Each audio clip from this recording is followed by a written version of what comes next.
so take it away, and I guess you have oh, Miss Haskins came in as well.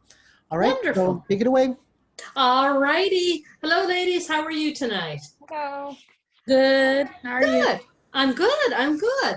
So we're going to be talking about plagiarism tonight, and I want you to interrupt and ask questions if you have questions, because this is really important for you all as students at Stratford to understand what plagiarism is, how it works, and the whole bit. Now, can you all see my screen okay?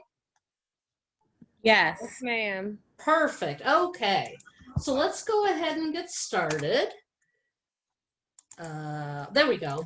So when we talk about plagiarism, I know that you all will be doing some discussion forums for Dr. Grice's class. And when you're doing your discussions, you know, you're doing more than just giving your opinions. You're engaging with your classmates, you're researching, you know, what you want to talk about, and you're using the information from the research that you do to prove a point or to bolster a point or to talk about a differing opinion, whatever it is.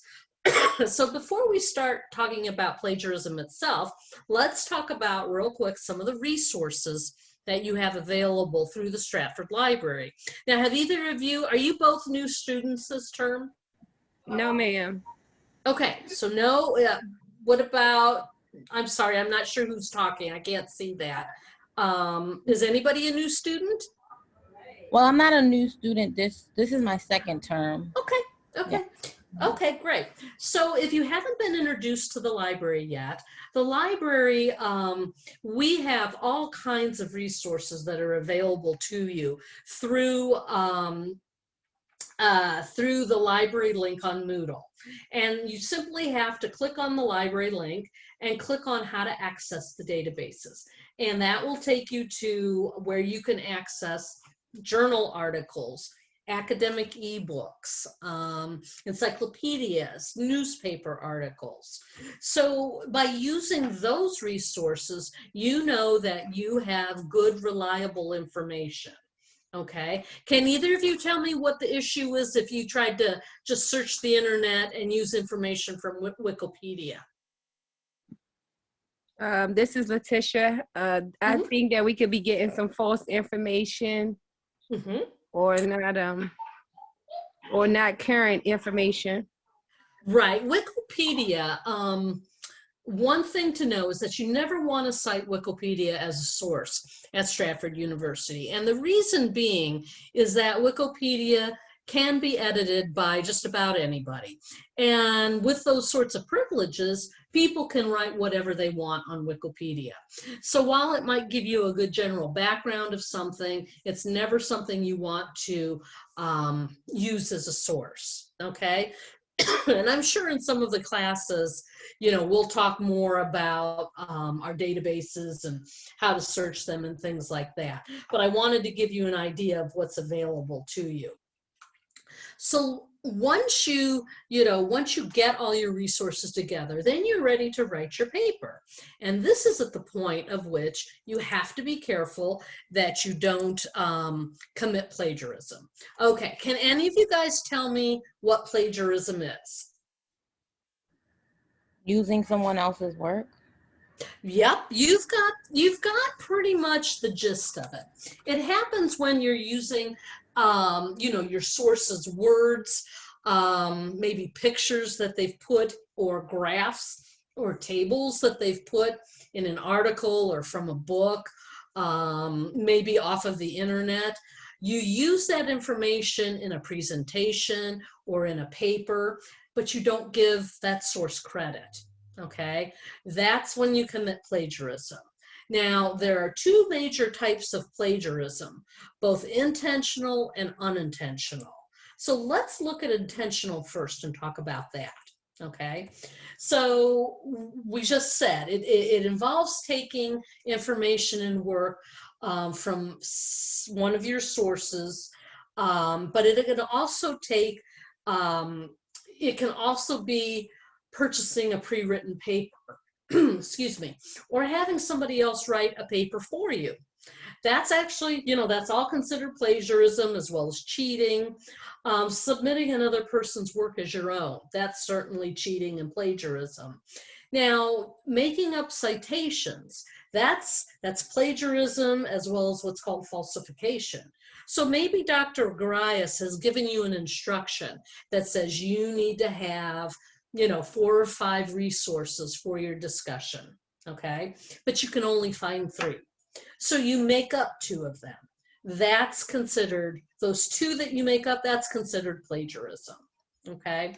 So the other thing that's considered plagiarism, which might sound really odd to you, is recycling, your own work that you used in one class and handing it in another class. Okay, that's considered plagiarism because, and like I said, you may think to yourself, well, I wrote that paper, how am I plagiarizing myself? Well, the deal with Stratford is, and any other university you would go to, is every class has different goals and different outcomes to it. So your instructors want you to be thinking in terms of the goals and outcomes for your present class, not for something, that you had learned before. So you want to stay away from recycling, a paper that you've already done. Unintentional plagiarism. That is a little bit harder. That occurs when you forget to do something. So maybe you don't give credit to a source that's not common knowledge. Maybe you forget to put an in-text citation in, or maybe you forget to put a reference on the reference page. I've seen papers where students have had a full reference page, but they have forgotten to put in-text citations in the body of the paper. And, because the reader has no idea where the information came from and can't distinguish between what is your idea as the writer versus the information that came from the sources, that would be considered plagiarism. Okay. It's also if you forget to put quotes around something where you cite the exact words from your source, or you don't paraphrase well enough when you're discussing the ideas of, your source material. The problem is, even though you may have just forgotten or it's unintentional, it's still considered plagiarism and it's a violation of the honor code. So you have to be very careful about that. So, in order to avoid plagiarism, you want to learn how to paraphrase things. You want to learn how to summarize, how to do proper citations, as well as quotes, so that you're avoiding plagiarism. So anytime you take information from your sources, you're going to be providing what are called in-text citations and a corresponding reference. And in doing all this, make sure you're taking really, really good notes so you know where something came from. So when you go back to add your in-text citations or references, you know exactly where you need to take it from. If you're, excuse me, if you're directly quoting, your author or your source, you're remembering to put quote marks around the words and then citing the source. If you're paraphrasing, you're actually really looking at the passage and trying to put it into your own words. You're not just changing a few words here and there. You're actually putting it into your own words. And you still have to cite your source. And finally, summarizing. That's detailing, when you're going back and kind of detailing what the main ideas are. Again, you have to paraphrase that information and then, cite your source for it. Okay, so do you have any questions about the generalities of plagiarism? Okay, well then let's move on and talk about common knowledge. Okay, so common knowledge is considered to be facts that are so well known and can be found in so many sources that you don't need to cite it. So for example, the fact that George Washington was born on February 22nd, 1732, well-known fact. So if you were putting that in your paper, you would not have to put an in-text citation or a reference for it because it's common knowledge. The fact that February 2nd is Groundhog's Day. Again, this is common knowledge. You can find it in many different places. And the fact that the 4 Beatles are Paul McCartney, John Lennon, Ringo Starr, and George Harrison. Hopefully that's not before all you guys' time. But that's just a well-known fact that can be found on numerous websites and numerous books, things like that. So those things that are common knowledge, you don't have to worry about doing citations and references for. It's when you're using information that's not common knowledge that you have to provide your citations for, and you have to paraphrase or quote. I think I have a splinter. Does anybody have, do you have a question? Oh, it is a splinter. I think somebody's got a splinter. You may want to mute your microphone unless you have a question. I'm happy to answer any questions. So let's talk about the difference between paraphrasing and quoting, because there is a difference and you need to understand, how to use them. So as we said, paraphrasing is a matter of putting the information from your source into your own words. You're not just going to a synonym checker and finding out, what word can I change for this word, okay? So how do you do this? There's a couple different ways to think about paraphrasing. You can, one of the things that I tell students to think about doing is reading what what you have to talk about and putting it aside, and then talk to somebody or pretend you're talking to somebody and tell them, what you just read in your own words so that they understand it. And then write that, because that is what's going to help you with the paraphrasing process, okay?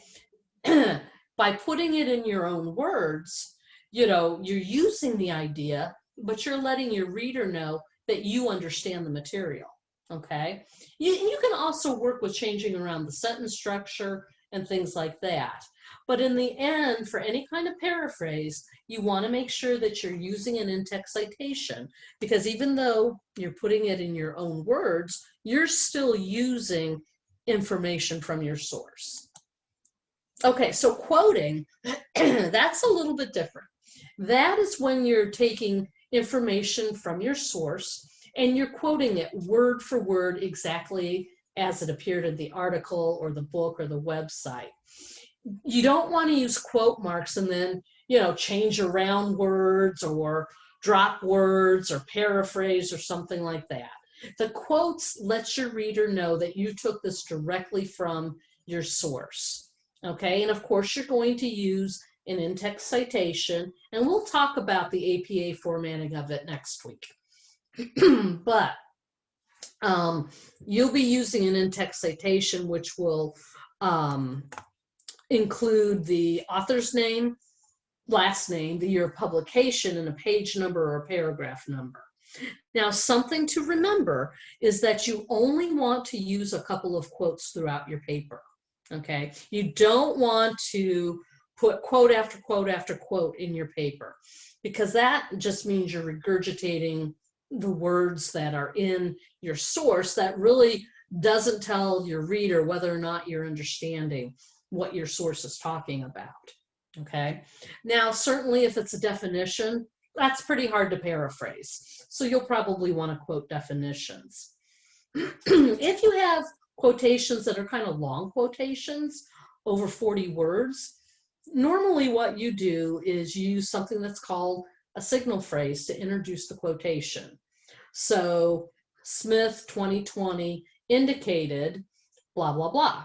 But what you're going to do if it's over 40 words is you're going to indent the entire quote a ½ inch from the left margin. And then you'll include the page number at the end of the quotation.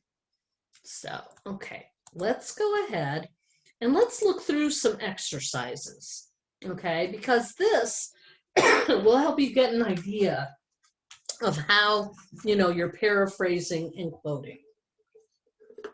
So, in this case, you have an original passage from your source.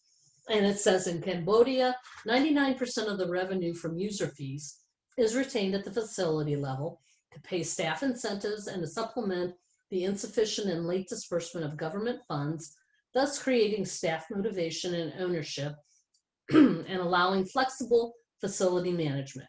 Okay, so that's the original passage. This is what the student wrote. Okay, the student wrote, money from user fees is kept at the facility to pay staff incentives. Money is also used to supplement government funds that are late. So when you look at what the original passage says versus what the student wrote, what do you think? Do you think the student has paraphrased well enough to avoid plagiarism, given what we just discussed?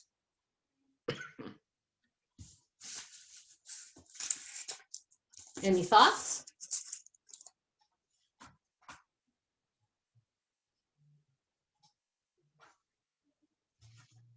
Well, let's break it down a little bit for you, okay? In the end, no. Really, this is not good enough to avoid plagiarism. So when you start taking a look at it, the reason becomes it's because the paraphrase sounds too much like the original passage. Okay, the sentence structure is the same. So when you start looking at it, let's see, is kept at the facility level. Those words appear exactly like that in your, you know, in the original passage. Supplement government funds, you know, that are late. That, you know, again, it's very close to the original passage. So this would not be a paraphrase that would be good enough to avoid plagiarism. Does that make sense to you all? Yes. Okay. It Good. does. Great. So let's take a look at another exercise. So this one is a passage about Annie Oakley. And this one reads, Annie Oakley's lifespan, years of tremendous change for American women.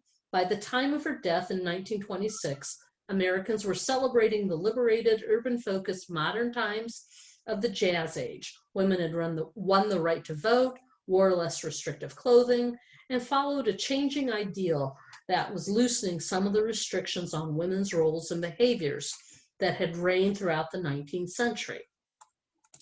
So this is what the student wrote. So the student wrote, Annie Oakley's life spanned years of significant changes for American women. By the time she died in 1926, women had the right to vote, wore looser clothing, and embraced the freedom from restrictive 19th century roles and behaviors.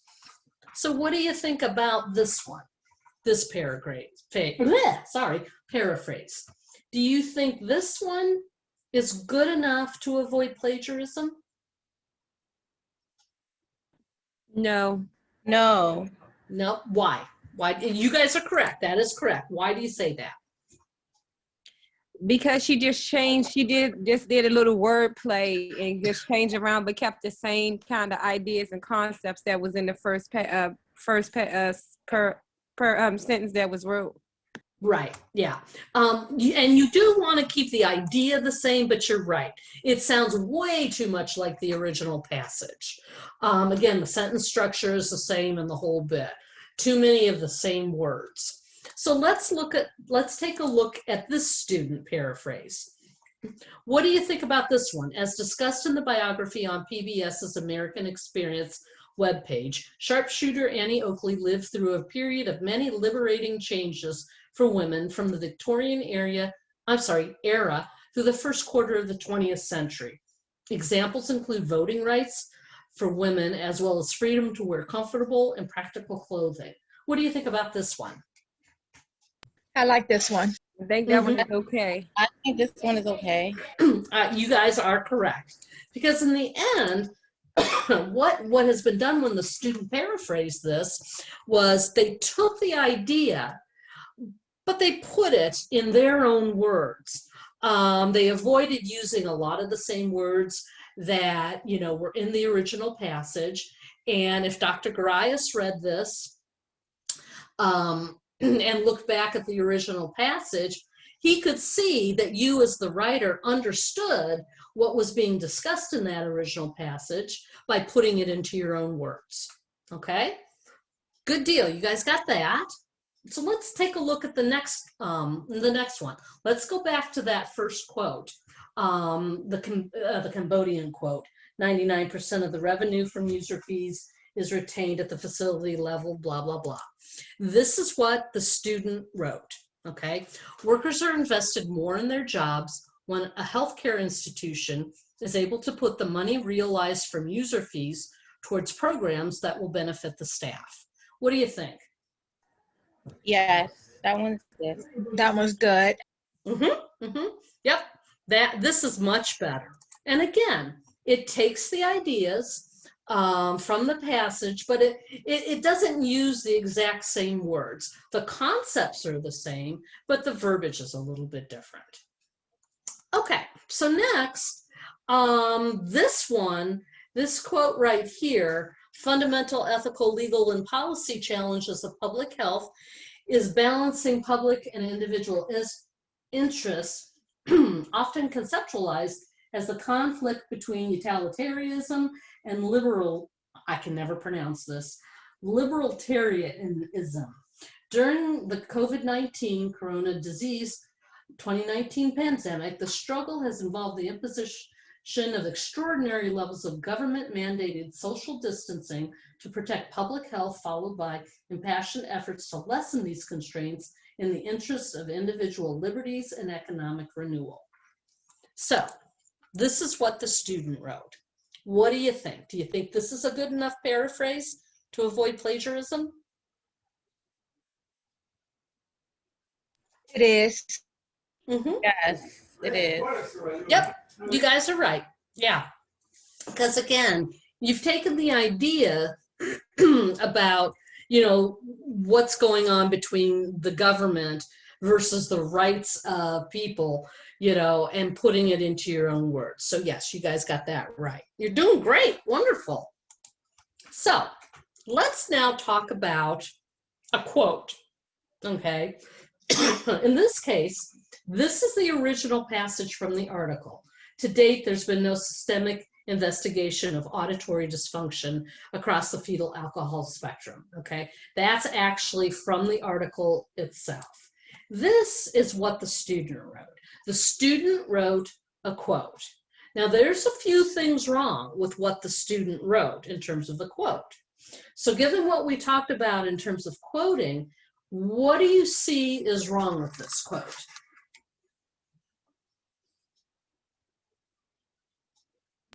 I don't see any date. Well, okay, don't worry about the McLaughlin et al. 2019 part. That's just the in-text citation. Pay attention to what's in the quote marks versus what the original quote is.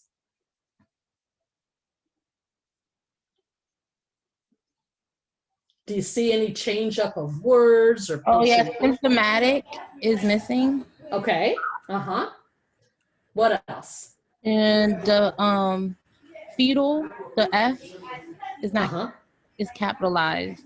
And Yep. alcohol. You got it. Yep. Those are a couple of them. This is the rest. So if you notice in the original passage, there's a comma after the word date. But when the student wrote it, they didn't provide the comma. Okay. And you've got that part right. The original quote says there's been no systemic investigation. What the student wrote is there hasn't been investigation of. So that's completely different. It's taking a word out. It's changing has been to hasn't been, So that you don't want to do that when you're quoting word for word. And you caught the other one too. Fetal alcohol syndrome in the original passage is not capitalized, but the student capitalized it. So those are things that you have to be really careful about when you're doing word for word quotes. You just want it exactly as the same from your source. So in this case, this is an exact quote also. Can you tell me what's wrong with this quote? And this is how the student wrote it.